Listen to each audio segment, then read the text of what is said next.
Jumping into this week's episode, we'll have our coaches edition of Around the Mountain with EOU men's and women's soccer coaches Zach Mills and Jacob Plucker. First, let's cover some of the recent happenings from EOU athletics.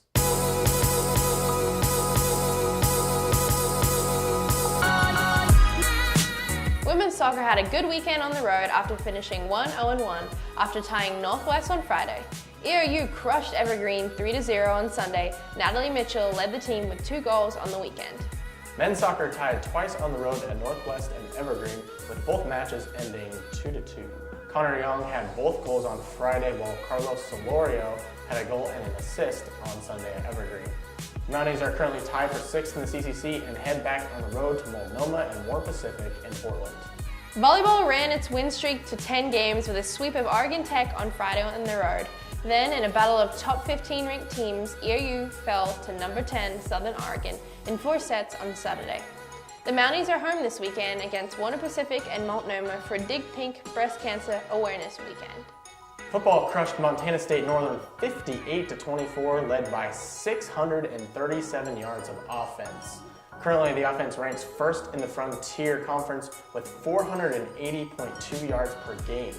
With this win, EOU moved up to number 24 in the NAIA rankings, the first time in the top 25 this year. Next up, they'll have a rematch with number 7 Southern Oregon on Saturday at 12 p.m. in Ashland. Men's basketball opens its season this Friday and Saturday with the Quinn Classic. The Mounties host Salish Kootenai on Friday at 4 p.m. and New Hope Christian on Saturday at 7:30 p.m. The EOU cross-country teams are back in action on Saturday at the Lewis Clark State Invitational. Now please welcome EOU head men's soccer coach Zach Mills and head women's soccer coach Jacob Plucker. I think that was one important thing that we addressed when Zach got hired on, as far as we want our teams to be there for each other and support each other, and I'm there to help him and he's there to help me, because again, it's kind of that 2 teams, 1 family, and we're going to be more successful when we're kind of bouncing ideas off of each other. So being able to kind of go with one another like that, it's going to be beneficial.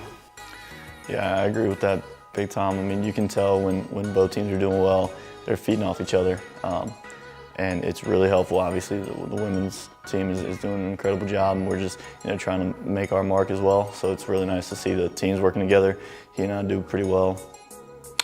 Well, obviously, it's almost like a friendly competition. Like the women's team gets the W. We definitely want to do the same thing, but not only for to have that, hey, we're winners as well, but also because the bus ride home is just so much better when we both win and we can just party on the bus and have a good time.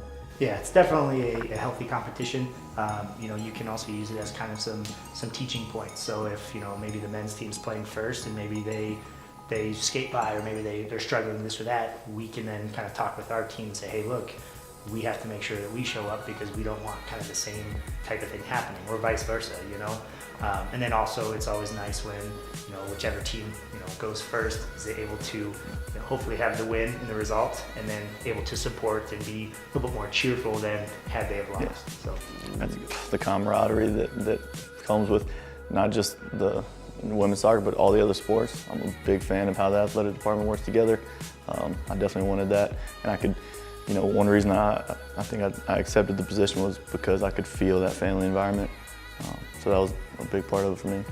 Yeah, to me, again, I think it's being able to be successful, but just being competitive, whether that's internally between the athletic department, whether that's with our girls, whether that's with our teams. I'm a pretty competitive person, so anything that we can kind of compete and kind of get after a little bit is always fun. Favorite athlete is Jerry Rice. Okay, hands down, he's the GOAT, okay? No problem. Soccer player though, and it's probably gonna catch a lot of people off guard, is Pablo Mastroeni.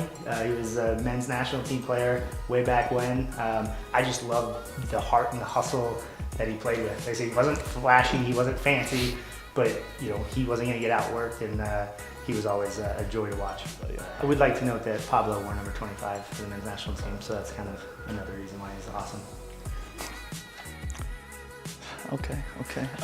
Soccer player, as much as I think it might be changing, Lionel Messi is just incredible. He's fun to watch. He you know, especially in his prime, you know, never going down, always making the right decision, being creative. I just like that style of play. We're going to see how much we can learn about our ERU soccer coaches with a little game of Never Have I Ever. Enjoy. Yeah. I can't really think of any times, but I'm just sure. I'm certain of it. I'm certain of it. I mean, I don't have a story about my own, but another coaching buddy of mine was trying to talk with his assistant about a player who was unhappy with some things, and he actually sent it to the player instead of the coach. Yep. So that was an interesting conversation. For sure. Not at EOU though. No. Not EOU. Not EOU. And honestly, I try so hard not to use that word, but it was a nightmare. Oh yeah. I like that though. A lot of people don't. It's fun. Sleep paralysis, a couple times. See, that's that ongoing do you not do you. I think you tend to because you show the ones that are working hard or doing the things right, and so that kind of gravitates, you know, things like that. So it's a very tricky question. That's a good answer. I'm just gonna say this because I have Pooms on my team, so obviously, guys. I've gotten more cards as a coach than I have as a player. Whoa. Okay. As a coach, I have not been ejected from a game. Yet. It's coming, guys. Be ready.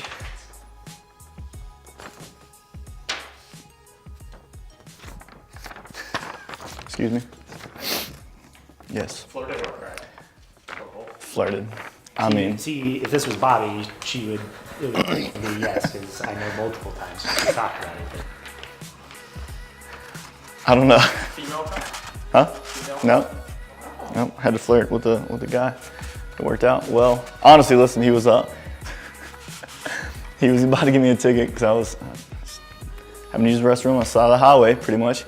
But I didn't want to pee my pants. And he came out and he was like talking to me about it. And he was a pretty big dude. And I said, "Listen, sir," I said, I know you've taken creatine before." And he was like, "Well," and I said, "You know how it makes you pee all the time?" And he was like, "Oh, you're right." Like, That's a wrap for this episode of Around the Mountain. If you want to share your opinion for our next guests on the show, be sure to comment on this video on any of our social media platforms. Thank you, and we'll see you next week.